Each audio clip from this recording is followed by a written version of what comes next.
साक्षात् परम ब्रह्म तस्मै श्री गुरुवे नमः।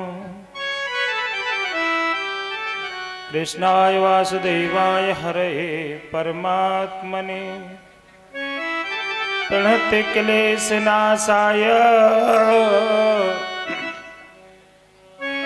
गोविंदाय नमो नमः। मनोजवं मारुततुल्यवेगं जितेन्द्रियं बुद्धिमतां वरिष्ठं वातात्मजं वानरयूथमुख्यं श्रीरामदूतं शरणं प्रपद्ये। बोलिए श्री सद्गुरुदेव भगवान की जय। हम मैया जी के मैया जी हमारी है। हम मैया जी के मैया जी हमारी है। हम मैया जी के मैया जी हमारी है। हम मैया जी के मैया जी हमारी है। ओ हम मैया जी के मैया जी हमारी है। बोलो मैया जी के मैया जी हमारी है। भाव से और प्यार से बोलेंगे। हम मैया जी के मैया जी हमारी हैं। हम मैया जी के मैया जी हमारे हैं। ओ हम मैया जी के मैया जी हमारी हैं। हम मैया जी के मैया जी हमारी है।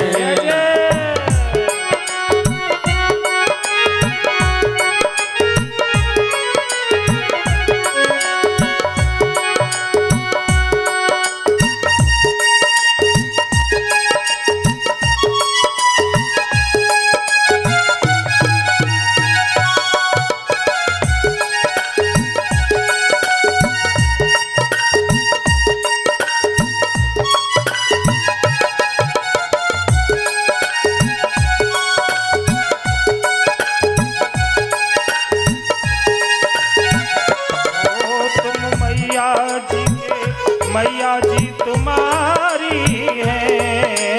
मैया जी के मैया जी तुम्हारी है।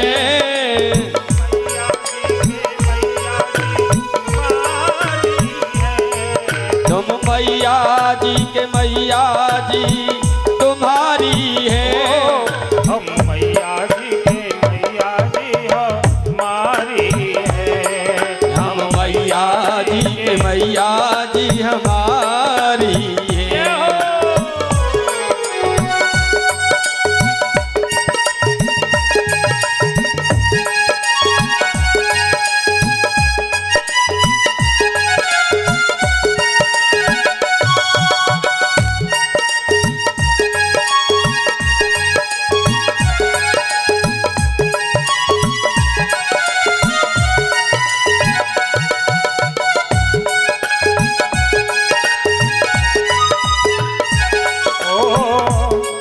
हम दुर्गा जी के दुर्गा जी हमारी हैं। हम दुर्गा जी के दुर्गा जी हमारी है। ओ हम मैया जी के मैया जी हमारी हैं। हम मैया जी के मैया जी हमारी है।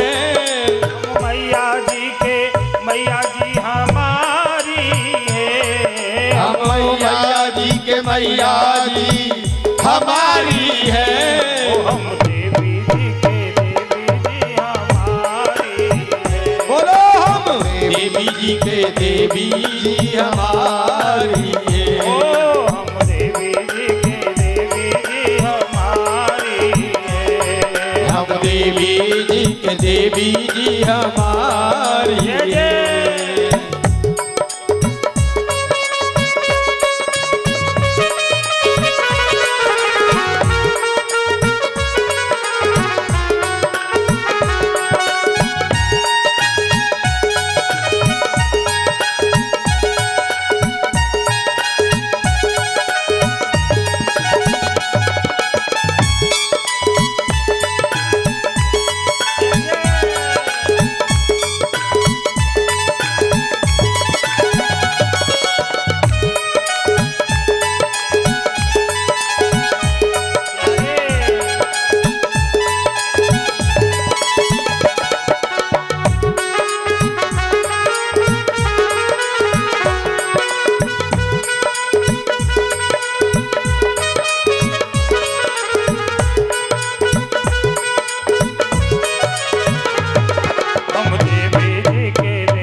है। ओ हम देवी जी के देवी जी हमारी है। देवी जी के देवी जी हमारी है। हम मैया जी के मैया जी हमारी है। हम मैया जी के मैया जी हमारी है। हम मैया जी के मैया जी हमारी है। हम मैया जी के मैया जी हमारी है। मैया जी के मैया जी हमारी है। हम मैया जी के मैया जी हमारी है।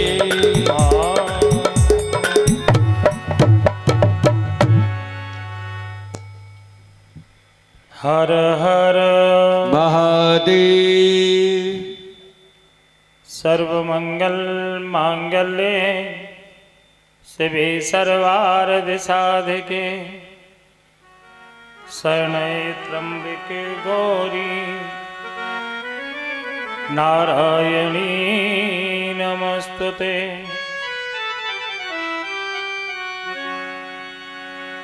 सर्वमंगल प्रदान करने वाली और अमंगल को हरण करने वाली,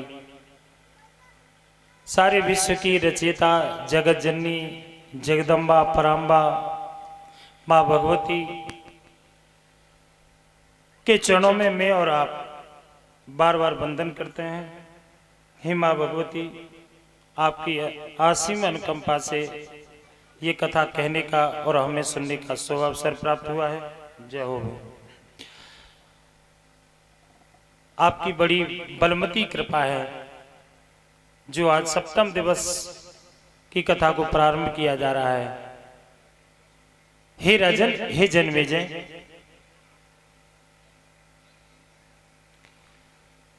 क्षमा करें, अष्टम दिवस है, कल नवम दिवस है, कल पूर्ण विराम हो जाएगा। ये बड़े हर्ष की बात है। माँ भगवती की कृपा से आपका निर्विघ्न ये संपन्न हो रहा है। जब कोई भी काम होते हैं ना, एक दिवसीय काम होते हैं तो बहुत बहुत बाधाएं आती हैं, लेकिन माँ भगवती की कृपा से ये सब, मेरा आपकी कृपा से सब काम हो रहा है। तो हे माता रानी के चरणों में बार बार वंदन करते हैं और आज अष्टम दिवस की कथा को प्रारंभ करते हैं। राजन, हाय सर ने घी को थोड़ी सी डाल के मिड वगैरह डालो, बढ़िया में। तो माँ भगवती की कथा में आइए हम चलते हैं। हे राजन, हे जन्मेजय, कल मैंने कंस के 6 बेटाओं की कथा सुनाई। 6 पुत्र थे, न कालनेमी के और कालनेमी के द्वारा ही मारे गए। ये 6 के 6 सड़गरवा नाम से देवकी के गर्भ में प्रकट हुए और देवकी कंस के द्वारा ही ये मारे गए श्राप के कारण। राजन, इसके बाद व्यास जी कहने लगे, हे सौनक जी, थोड़ी अमन की और बैग बढ़ाओ, बॉक्स में बढ़ा दो। हे व्यास जी, व्यास जी कहते हैं, हे जन्मेजय, अब मैं आपको आगे की कथा श्रवण कराने के लिए जा रहा हूं। मैं 7वें मनमंत्र की कथा आपको सुनाने के लिए जा रहा हूं। 7वें मनमंत्र में श्री हरि ने अवतार लिया। श्री हरि ने अवतार हुए, उसे आप ध्यान पूर्वक श्रवण करो। एक बार भृगुमुनि ने भगवान को भी श्राप देना चाहा। इसी बात को सत्य करने के लिए भगवान ने माता के गर्भ में जन्म लिया। भृगु महाराज ने भी श्राप दे दिया था भगवान विष्णु को, इसलिए उनको सत्य करने के लिए भगवान विष्णु अवतार लेकर के आए। उन्होंने अवतार लिया। जन्मेजय ने प्रश्न कर दिया, गुरुदेव, भृगु मुनि का ऐसा कौन सा अपराध भगवान विष्णु ने किया था जिससे कि उनको भगवान विष्णु को श्राप देना पड़ा भृगु मुनि के द्वारा? भृगु मुनि के द्वारा हमें श्राप देना पड़ा, ऐसा कौन सा अपराध किया था? तब श्री व्यासोवाद, श्री व्यास जी कहते हैं, हे राजन आप ध्यान पूर्वक श्रवण करेंगे।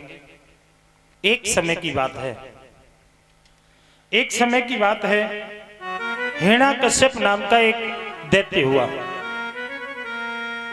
हिरण्याकश्यप नाम का एक दैत्य हुआ है। कश्यप जी इनके पिता थे।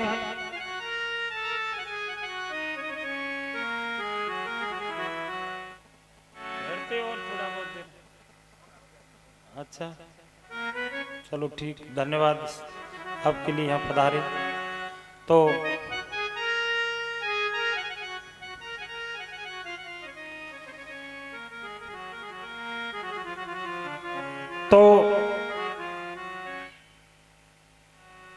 कश्यप जी की संतान था हिरण्याकश्यप।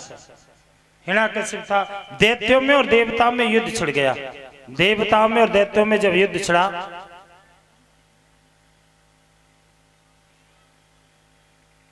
हिरण्याकश्यप मारे गए युद्ध में।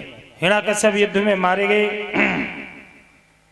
उसके बाद हिरण्याकश्यप के बाद में प्रहलाद को राज तिलक कर दिया गया। प्रहलाद से भी इंद्र का युद्ध हुआ है। भक्त प्रहलाद से भी इंद्र का युद्ध हुआ। पूरा 100 वर्ष युद्ध हुआ है। 100 वर्ष भयंकर लड़ाई हुई। देवताओं ने इतनी तत्परता से युद्ध किया कि प्रहलाद जी को भी हरा दिया। प्रहलाद जी भी हार गए। इसके बाद इनके बेटा हुए भैरवचन। भैरवचन के बाद में हुए राजा बलि। बलि से भी बड़ा युद्ध हुआ है। राजा भैरवचन बलि को राज देकर के गंधमार्दन पर्वत पर चले गए हैं।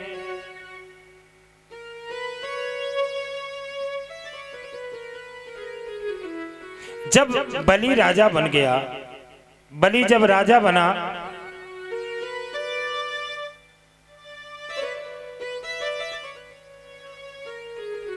बलि से भी बड़ा भारी युद्ध हुआ इनका। बलि से बड़ा भारी युद्ध हुआ है। लाला सही ना मैंने गलाबाज से बैठ रही है भैया।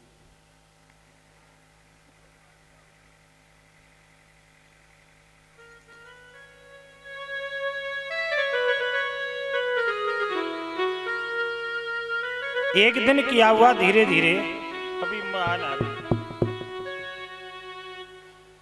एक दिन बाल्टी ने बढ़ा दियो आवाज।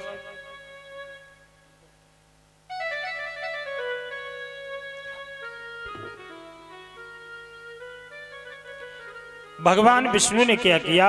भगवान विष्णु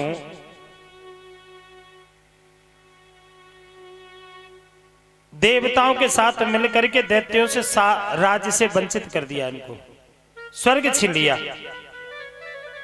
सारे दैत्य शुक्राचार्य की शरण में गए। आवाज बढ़ाना तो फुल किस ना रही है।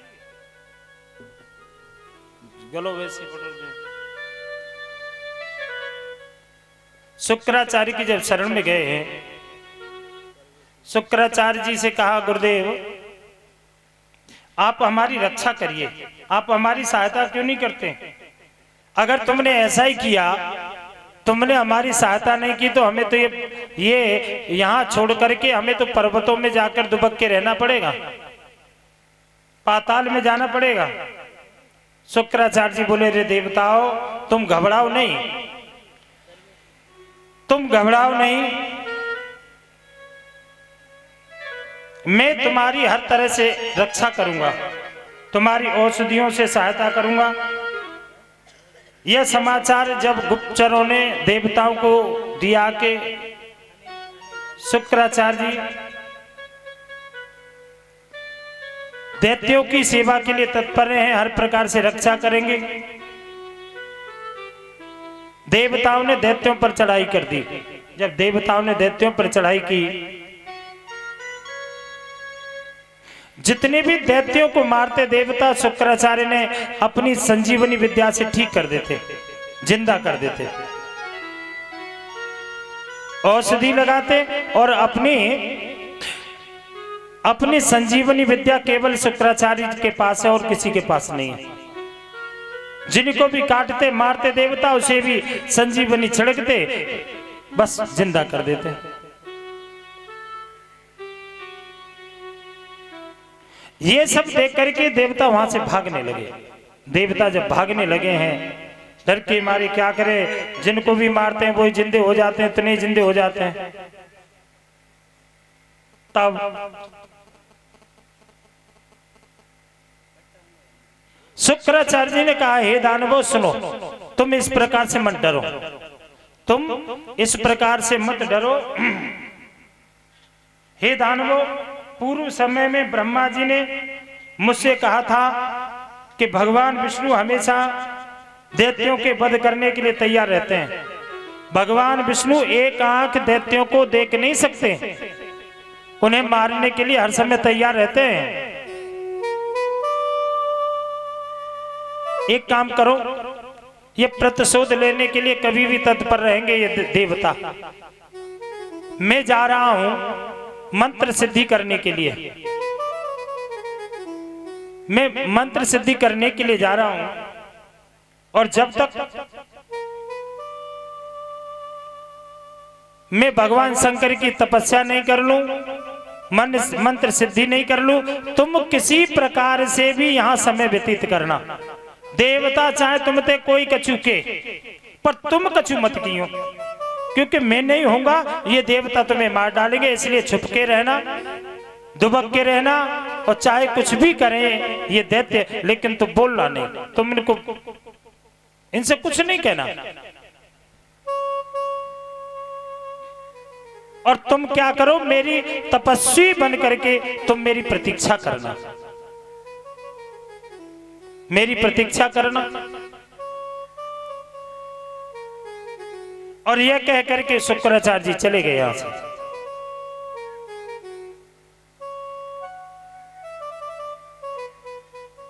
सारे देवता कश्यप जी के आश्रम पे आ गए, और कश्यप जी के आश्रम पे आकर शुक्राचार्य जी के आने की प्रतीक्षा कर रहे हैं। शुक्राचार्य जी कब आए, इनकी प्रतीक्षा कर रहे हैं। इधर शुक्राचार्य जी कैलाश पर्वत पर पहुंच गए। कैलाश पर्वत पर पहुंचे, हेलो, कैलाश पर्वत पर जब पहुंचे हैं,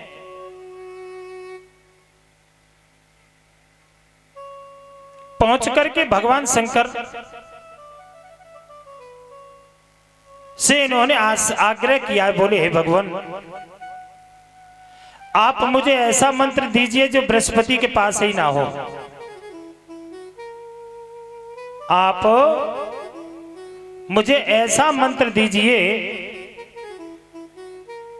जो बृहस्पति के पास ना हो। ऐसा मंत्र दीजिए जिसको मैं सिद्ध करके दैत्यों को विजय दिला सकूं। अभी और बढ़ा है, इनकी आवाज बढ़ी नहीं, को एक बार जब सेट कर शाम तक बीत जाऊंगा मैं। तो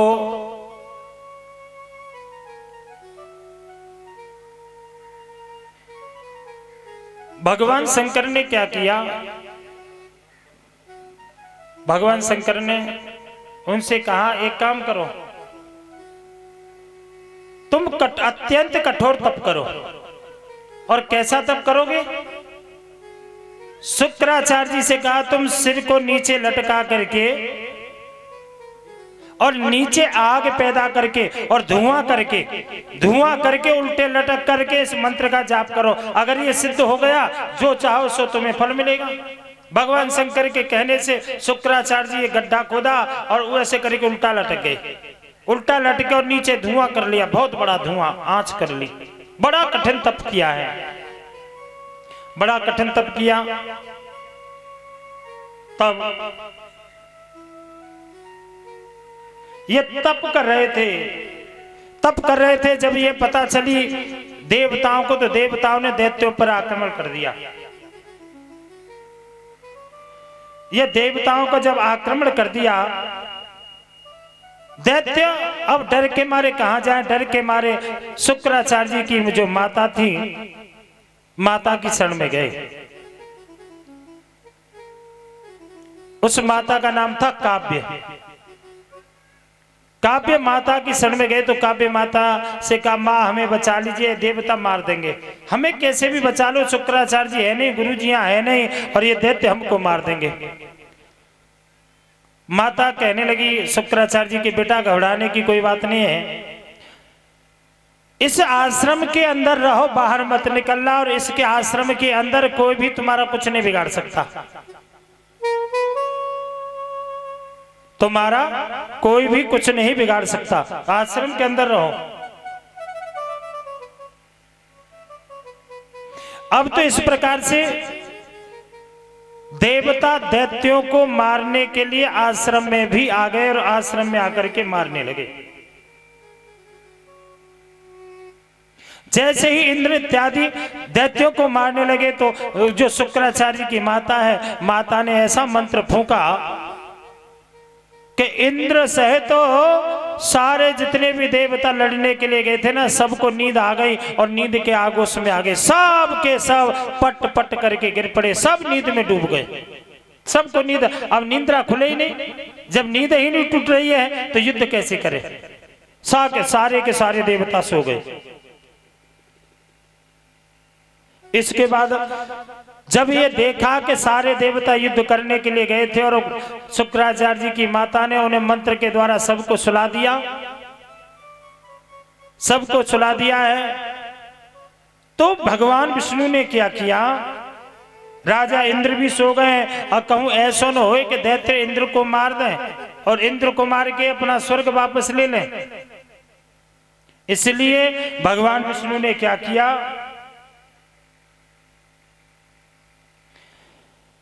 भगवान श्री विष्णु ने इंद्र को अपनी योग माया से वहां से हरण कर लिया।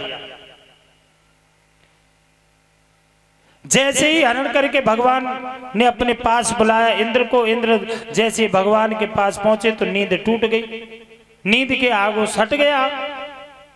जैसे ही नींद खुली और ये बात जब शुक्राचार्य जी की माता को पता चली कि मेरी नींद का जो आगोश में आ रहा था इंद्र, वो तोड़ दिया है, माया का चक्र तोड़ दिया है विष्णु ने, तो मां को क्रोध आ गया।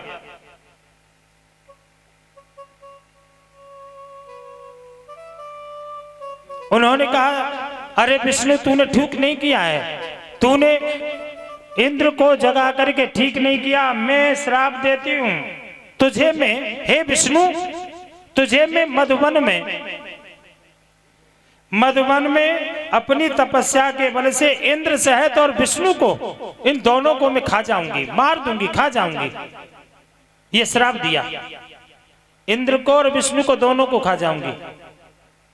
जब ये शुक्राचार्य की माता ने योग विद्या की बड़ी जानकार थी, योग करके ये भगवान विष्णु को भी मार सकती थी और इंद्र को भी मार सकती थी, इतनी ताकतवर थी। इसे इंद्र ने, भगवान विष्णु ने क्या किया, जब ये श्राप दे दिया, जब ये श्राप दिया तो भगवान विष्णु ने शुक्राचार्य जी की माता का सर धड़ से अलग कर दिया, काट दिया चक्र से। भगवान कह रहे ना रहे को बांस और ना बाजेगी बांसुरी, खत्म हो जाएगा राग। इस प्रकार से जब उनको हत्या लग गई है, स्त्री की हत्या लग गई है, शुक्राचार्य जी की माता को मार दिया, ये हत्या विष्णु को और इंद्र को लगी, ब्राह्मणी को मारा है इसने। तब ब्याजी बोले हे शौनक जी, जब उनकी पत्नी, जब शुक्राचार्य जी की मां मार दी इंद्र ने और विष्णु ने, तो शुक्राचार्य जी के पिताजी का नाम क्या है, शुक्राचार्य जी के पिताजी का नाम है भृगु। भृगु महाराज को बड़ा भारी कष्ट हुआ है, बहुत दुख हुआ, पत्नी को मार दिया, मेरी पत्नी, मेरा तो घर उजाड़ दिया, मुझे तो बर्बाद कर दिया, मेरी पत्नी को मार दिया, बहुत रो रहे हैं।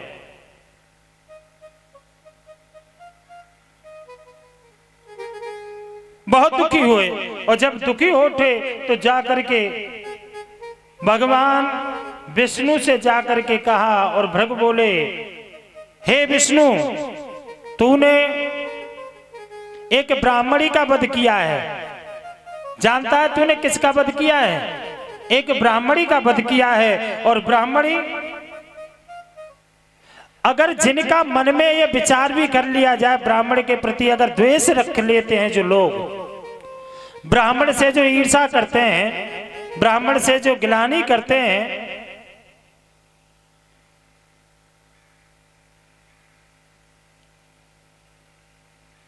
अनुचित विचार रखते हैं, उन्हें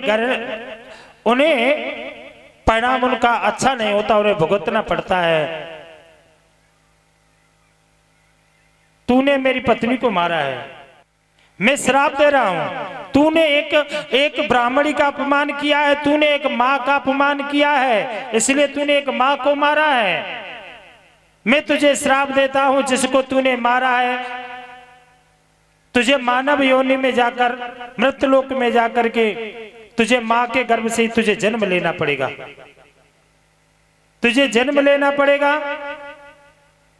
और लीला से तुम्हें गर्भ में रहना पड़ेगा। यह श्राप भृगु जी ने दे दिया, तुम्हें गर्भ में रहना पड़ेगा। इसलिए भगवान मैया कौशल्या जी के गर्भ में आए, मैया देवकी के गर्भ में आए।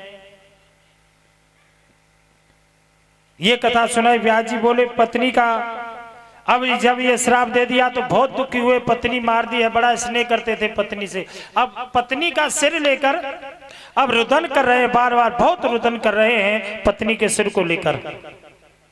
शुक्राचार्य जी ने क्या किया, वो कटा हुआ सर लेकर के शुक्र यानी भृगु महाराज ने पत्नी के धड़ पर लगा दिया और पत्नी के धड़ पर लगा करके बोले,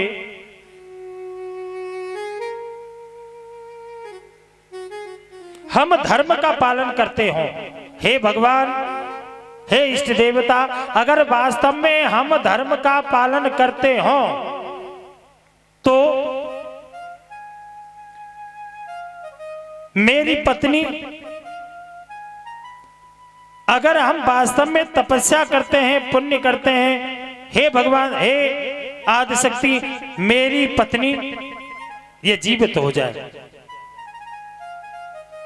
ऐसा कहकर के जो धड़ था, जो अलग पड़ा था बहुत समय से, कई घंटों से, आज वो सर जैसे धड़ पे रखा और ये संकल्प लिया भृगु महाराज ने, और उनकी पत्नी जीवित हो गई। ऐसी है हमारी भारतीय संस्कृति, ये है ब्राह्मणों की और संतों की ताकत। ये कहता हमारा भागवत शास्त्र। कई बार लोग कहते हैं साइंस को बड़ा बताते हैं, साइंस।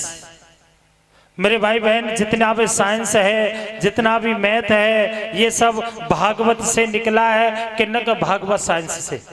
जितने भी ये वैज्ञानिक है ना, सब लोग भागवत के द्वारा ही रिसर्च कर रहे हैं। अभी भागवत की रिसर्च अच्छी प्रकार से ये वैज्ञानिक नहीं कर पाए। कितना भी ये ज्ञानी हो जाएं, लेकिन मरे हुए सर को काट दिया जाए और कई घंटा पड़ा रहे ऐसे, और उसे जोड़ नहीं सकते। हमारा भागवत शास्त्र कहता है कि पहले सर कटा और जोड़ दिया। क्या चैलेंज है, जोड़ देंगे सर को? नहीं जोड़ेगा। एक और बताऊं सांस का प्रणाम। मानधाता राजा हुए और मानधाता की संतान हुई, आदमियों के भी संतान हुई हैं। आज का डॉक्टर कर सकता है किसी पुरुष के संतान? अभी बहुत दिन खोज करनी पड़ेगी। इसलिए साइंस भागवत से है, न कि साइंस से भागवत। इसलिए ऐसे उन्होंने जैसे धड़ को रखा, वो जीवित हो गई।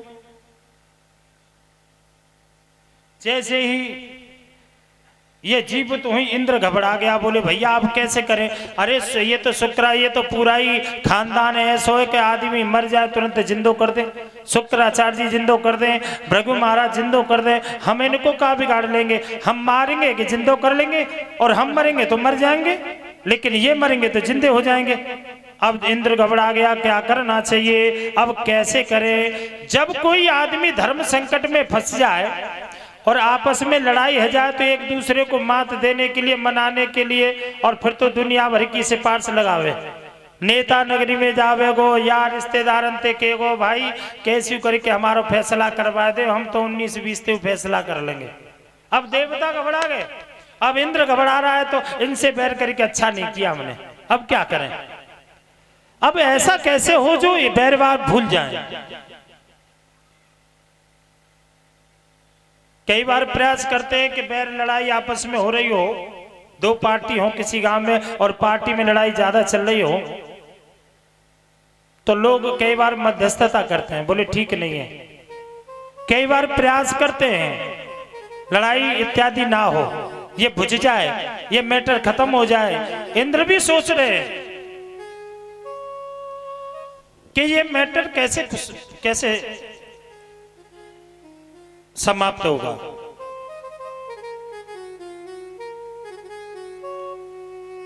इंद्र के एक कन्या है जिसका नाम है जयंती, एक बेटा था जिनका नाम था जयंत और बेटी का नाम जयंती। अपनी बेटी से कहा इंद्र ने सोचा अगर विवाह शुक्राचार्य से अपनी बेटी का कर दिया जाए तो वो हमारा तो फिर दामाद बन जाएगा, और हम पे कोई गलती है या हम पे कोई अपराध है, वो लड़ाई झगड़ो है रो, जब रिश्तेदारी है जाएगी, दुश्मनी अगर रिश्तेदारी में बदल जाएगी तो ये लड़ाई खत्म हो जाएगी। अब एक काम करो, अपनी कन्या से कहा बेटी शुक्राचार्य जी तपस्या कर रहे हैं, अगर आपको अनुरूप लगे तो उनसे विवाह कर लो। और इंद्र ने अपनी बेटी जयंती को शुक्राचार्य जी के पास भेज दिया। शुक्राचार्य जी जहां तपस्या कर रहे थे, ये तपस्या कर रहे थे, इस जयंती ने क्या किया, जयंती ने केला का पत्ता लेकर के इनकी हवा करने लगी शुक्राचार्य जी की। और शुक्राचार्य जी को तपस्या करते करते बहुत समय हो गया, तपस्या करते करते बहुत समय हो गया, इनकी दृष्टि खुली।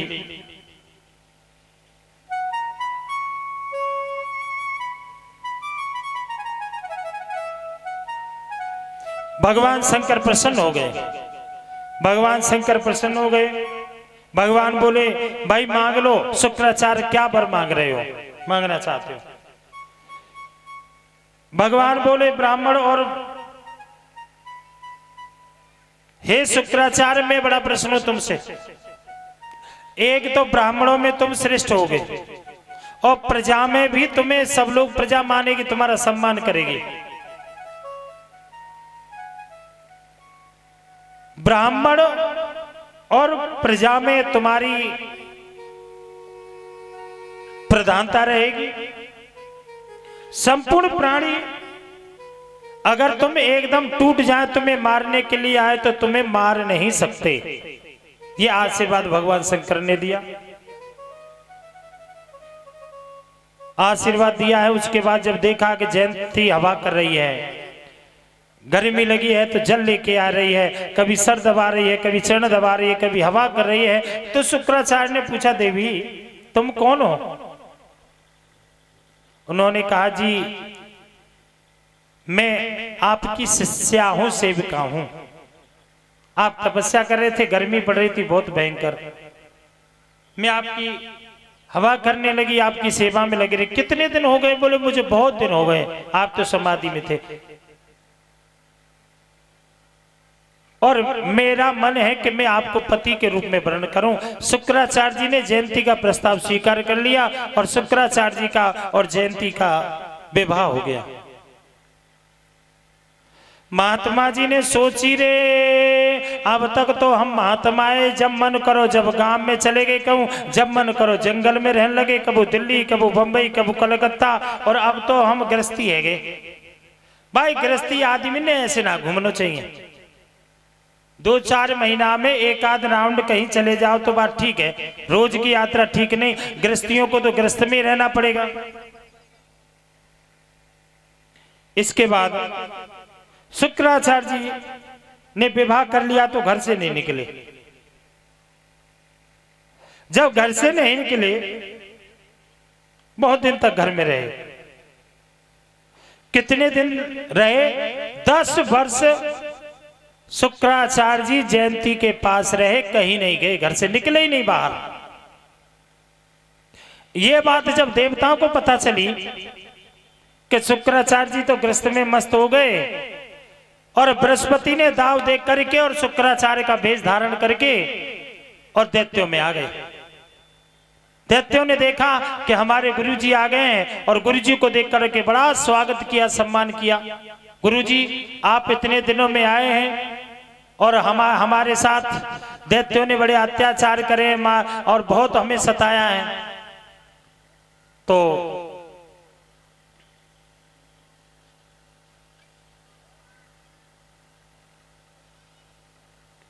बृहस्पति महाराज इसलिए शिष्य आज बने हैं शुक्राचार्य कि ये दैत्य अपने सारी मन की बात, सारा भेद मेरे सामने खोल देंगे। बड़ा आव भगत होती है, गुरुजी का बड़ा सम्मान होता है, ऊंचे स्थान पर बिठा लिए हैं, बड़ा सम्मान हो रहा है। और देखते देखते देखते देखते समय पूरा हो गया, और एक दिन ग्रस्त से निवृत्त होकर के शुक्राचार्य जी ने देखा कि बहुत दिन हो गए, मैं अपने शिष्यों के पास नहीं गया और ग्रस्त में ही रम गया, इसलिए मुझे शिष्यों के पास जाना चाहिए। शिष्यों के पास जा रहे हैं तो वहां और पहले से ही एक शुक्राचार्य बैठे हुए थे। बृहस्पति महाराज शुक्राचार्य बन गए थे। शुक्राचार्य ने देखा, रे मैं तो इधर हूं, लेकिन ये कौन है?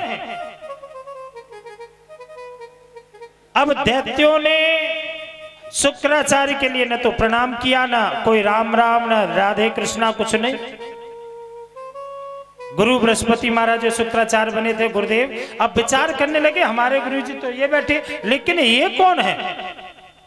गुरुजी से पूछा, बृहस्पति से पूछा, गुरु शुक्राचार्य बन रहे थे ना वो नकली शुक्राचार्य। उन्होंने कहा गुरुजी आखिर ये माजरा क्या है? वो आप तो हमारे गुरु हैं, हमारे पास बैठे, लेकिन जो दरवाजे पे खड़ा है वो कौन है? शुक्राचार्य यानी बृहस्पति महाराज ने कहा वो बहरूपिया है, बहरूपिया। बहुत लोग डोलते हैं आजकल। मैं भी घूमने के लिए गया था, मैंने भी देखा मेरे जैसे हजारों शुक्राचार्य घूम रहे। धोखा मत खा जाना, बहुत ढोंगी लोग घूम रहे हैं, बहुत बहरूपिया घूम रहे हैं। तनक दाव लगा, माल साफ कर देंगे, चक्कर में मत आ जाना। अब शुक्राचार्य जी बहुत समझदार है, तुम्हारी बुद्धि खराब हो गई है, तुम सट्या गए हो। अरे मैं शुक्राचार्य हूं, अरे मैं शुक्राचार्य हूं। दे धक्का, अरे झूठा बहरूपिया। शुक्राचार्य जी को बहुत बुरा लगा।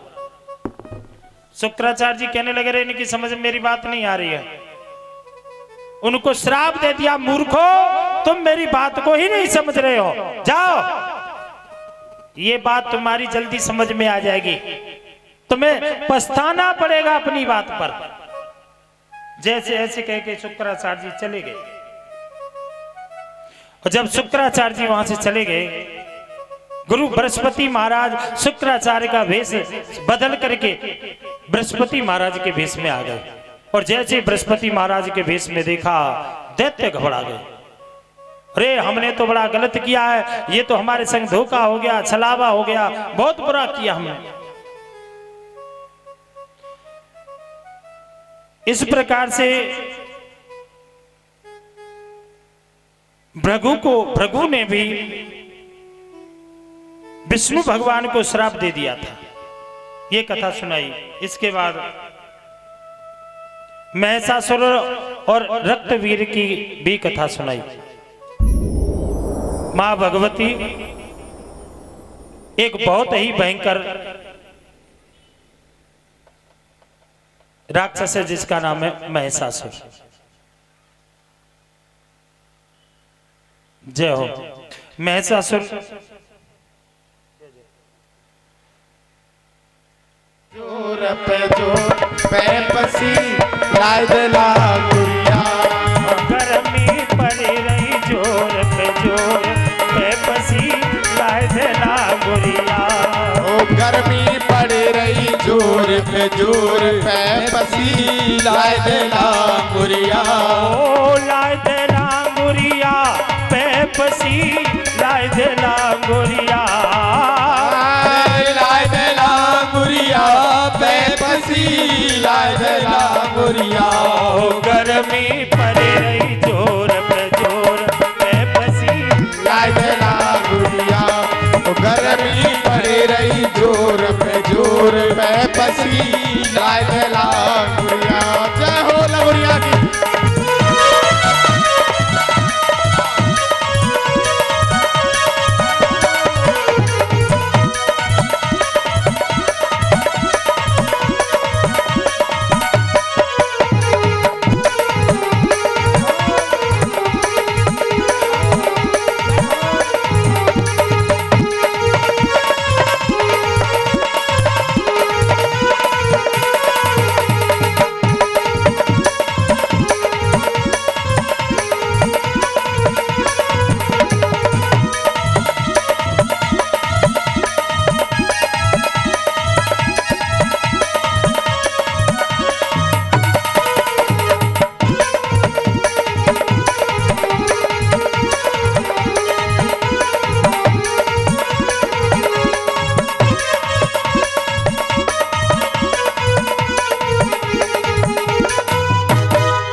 पी जाला गुरिया पे पसी पी जाला गुरिया पी जाला गुरिया पे पसी पी जाला गुरिया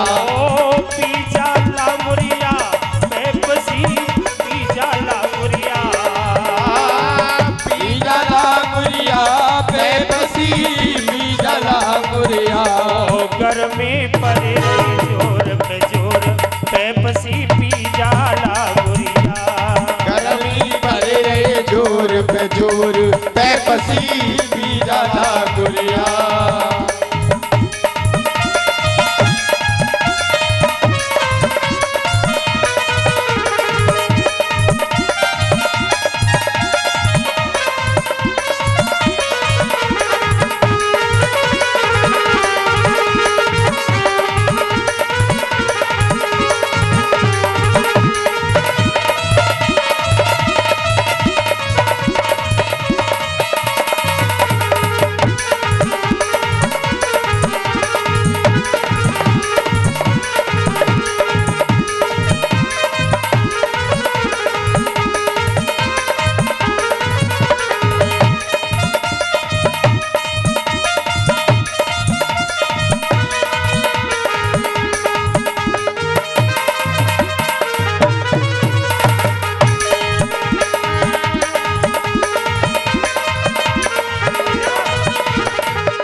पुजारी मंदिर जा में रोज ससुर हमारे बड़े पुजारी मंदिर जा में रोज ससुर हमारे बड़े पुजारी मंदिर जा में रोज ससुर हमारे बड़े पुजारी मंदिर जा में रोज चरणों में वो शीश नवा में इच्छा पूरी हो चरणों में वो शीश नवा में इच्छा पूरी हो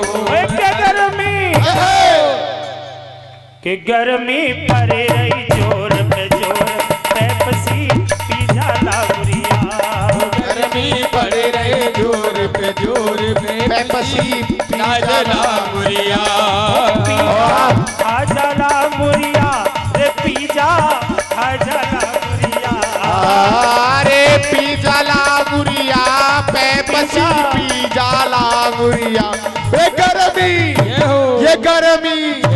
ये गर्मी पड़ी रही जोर पे पसी पी जाला गुरिया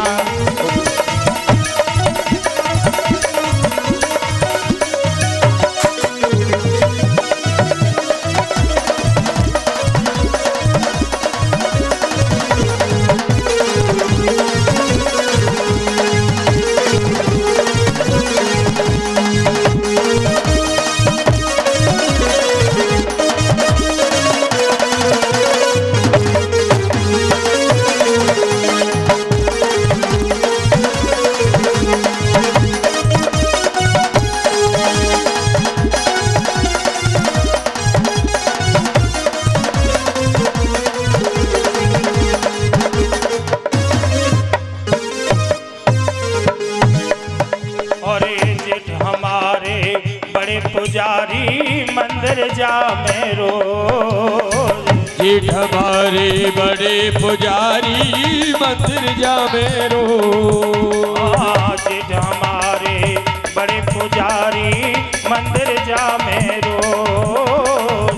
जेठ हमारे बड़े पुजारी मंदिर जामे रोज। अरे मैया को वो भोग लगा में इच्छा पूरी हो। मैया को वो भोग लगा में इच्छा पूरे हो। गर्मी जय हो। गर्मी पड़ी रही जोर पे जोर, पेप्सी लाजला बुरिया। गर्मी पड़ रही जोर पे जोर, पेप्सी लाए दे गुरिया। अरे लाए दे गुरिया, पेप्सी लाए दे गुरिया। लाए दे गुरिया, पेप्सी लाए दे गुरिया। ये गर्मी, ये हो। ये गर्मी, ये हो। ये गर्मी पड़ रही जोर पे जोर, पेप्सी लाए दे गुरिया। ये गर्मी पड़ी रही जोर पे जोर।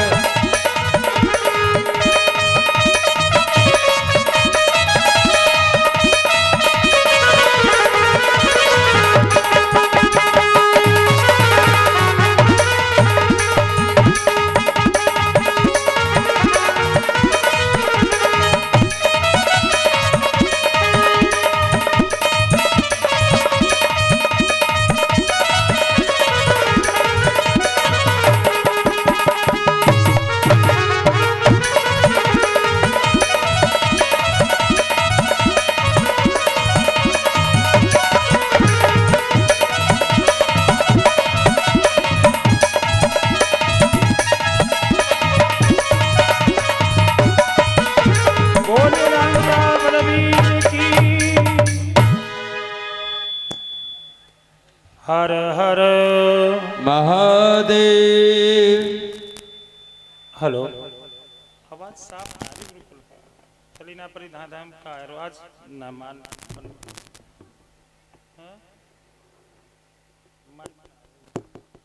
तो आइए अब मैं रंभ कर्म की कथा आपको सुनाने के लिए जा रहा हूँ। हे राजन, माँ भगवती ने महिषासुर का वध किया।